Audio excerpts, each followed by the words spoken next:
Welcome back, everyone. We just finished learning about Three Kings Day, or the Epiphany, Tres Reyes Magos, and today's craft is a family project where we're going to be coloring the camel, and I made mine a desert scene. So he's walking across the sand, and remember it's night, so it's the blue, and he's following the star. And so the very last thing in our bag is a piece of paper that's probably a little curled like that. Our 5 popsicle sticks and our camel. And it says that this is our camel and that you need to color and cut him out.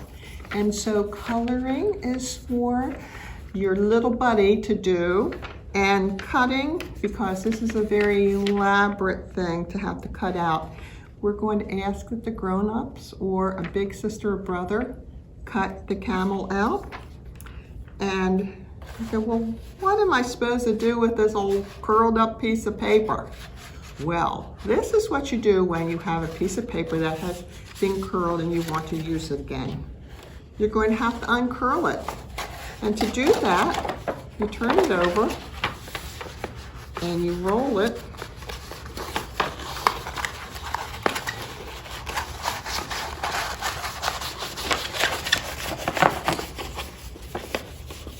Now it won't come out completely straight, but it'll come out straighter than it was.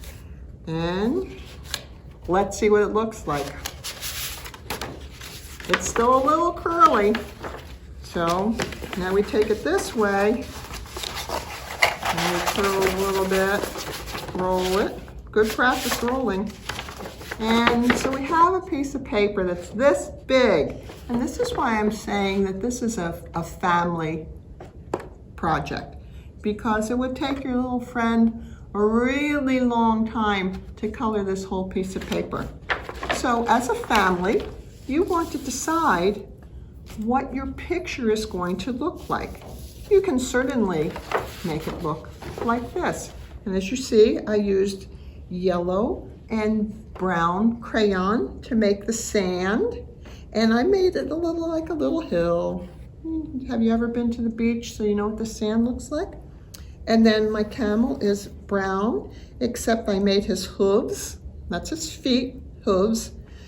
They're black. I did the tip of his tail black, and I just like highlighted where his ear and nose is. But if you look at your picture that you'll be coloring, you'll see where you need to color the hooves or feet and where his eye is. And he already has his mouth and his nose there. So you just need to, and his little ear. So you just need to like color him and then have someone cut that out for you. So what I'm going to show you today is the star. And as you see, I've got my star here.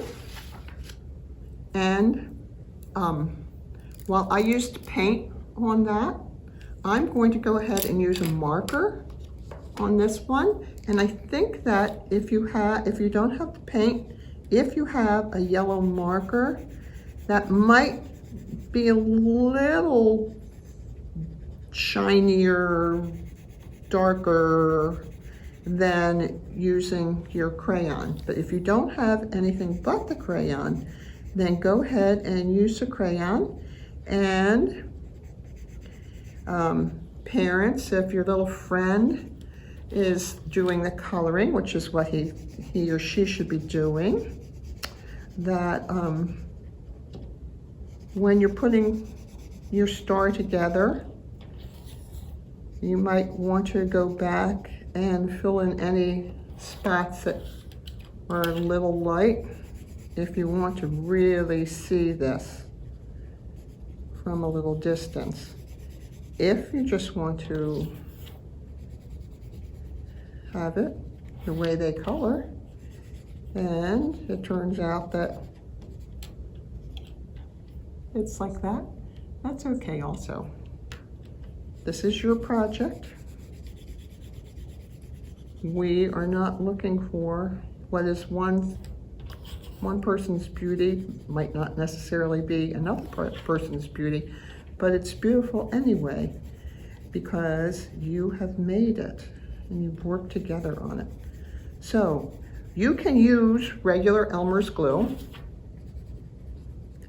If you use regular Elmer's glue, you're going to need to let this sit for a while. I'm going to go ahead and put it together, hopefully with my glue gun, just because it's quicker. But what you would want to do, and I don't think you can really see it very well here, which is why I'm going to demonstrate for you. You're going to take two of them and you're going to overlap it like this. So you have three that are the same length, and then you're going to have one that is longer. And so you're going to take this, and I'm going to say about 1.5 inches, have it overlap.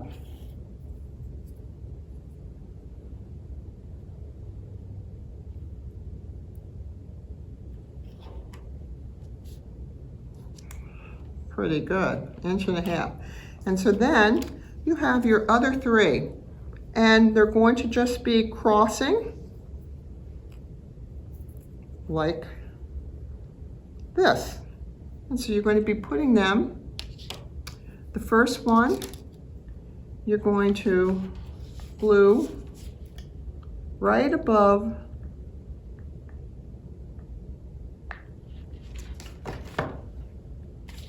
where they're attached, and center that the best you can. So then you have this. So then you're going to take the next two. The one thing about hot glue guns is it leaves that little spider web. So then you're just going to put some glue right in the middle. And you line it up so it's halfway between these two. And so our last one is going to finish it off like that. So as you see, if I was doing this with regular Elmer's glue, you would have to do them like one at a time and let them dry. You would do, first you would do the long one, let that dry.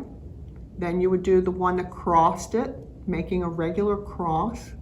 And then you would let that dry. And then you would glue the one that went diagonally, let that dry, and then the other one that went diagonally. So it would take you, excuse me, a little while for it to be finished, whereas the hot glue gun, you see how fast I made my star. So now I have my star. Because it is a little bit heavy, you could go ahead and glue it onto your picture with Elmer's glue, but then you would have to make sure that your picture, you put it somewhere so that picture could probably dry overnight so that the glue could really adhere to your paper. But if you are using your glue gun, that would be, you would finish it pretty quickly. And what you'll be gluing is from this one stick that is the flat on the back. So you would glue that part and put it down on your picture. And then you have a beautiful picture of the camel. We don't have the three kings. If you want to put a king in there, go ahead and draw a king in. You could be riding the camel or you could be walking with the camel. And they followed the star as a navigational tool, as a map, to find the child. So there is our Tres Reyes Magos camel and star. And I hope you have fun making this picture together as a family. And I hope you've enjoyed joining us as we celebrated our 7 different illuminating traditions. And I hope you and your family have a wonderful holiday season of your own. And we're going to take a short break. So the first Wednesday in January, we won't be here, but come and join us again the second Wednesday in January, where I'll be reading another story and doing another craft about winter and nature in winter. Happy holidays!